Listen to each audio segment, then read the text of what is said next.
What's up, traders? Matt from the Trade Brigade here doing a technical analysis on ticker symbol AAPL for Apple Inc. On the left-hand side, we have the daily time frame, and on the right-hand side, the 30-minute intraday time frame.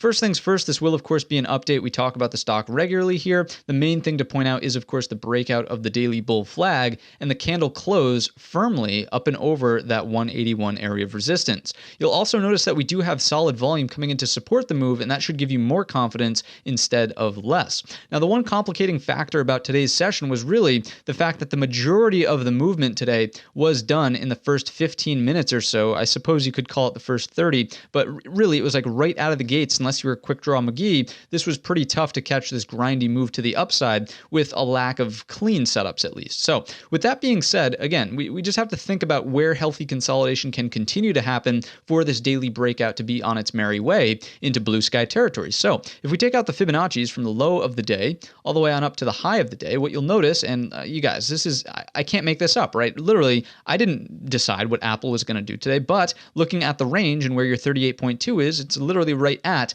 that 181 area of resistance we had from in here. So any healthy bull flag consolidation will essentially happen above that number, and breakouts will continue up and over today's highs of day around that 182.87. So that's the bull case inside of Apple. If it does decide to pull back a little bit further, it's not ideally what we want to see, noting that would sort of indicate a bit of a fake break here from the daily. We really want it to remain above 181, but if it does pull back, as we know, the 61.8 is our line in the sand from a Fibonacci perspective, and candle closes underneath that do dramatically increase the odds of a 100% retracement. So to me, this is your ultimate line in the sand if this will remain bullish. So up and over 179.67, pullbacks to here, be on the lookout for reversals out of it, and then maybe it's more of a grind higher instead of a continuous breakout like we're sort of anticipating based on the nature of the structure that we put in today. So those are my thoughts inside of Apple. Anything that obviously comes back down to the lows, it's all about the support trend line at that point in time. You can see that clearly from the daily. So let's just do this, and then we'll clean up those fibs, get those nasty blue lines off the chart. There we go. So here we go. Let's talk in terms of scenarios. We'll wrap it all up. Ideally, we do something like this. Breakouts take us higher. In a not so perfect world, we do dip a toe back down underneath 181, but support at the 179.67, and then in a sort of dramatically not perfect world, we do something like this, right?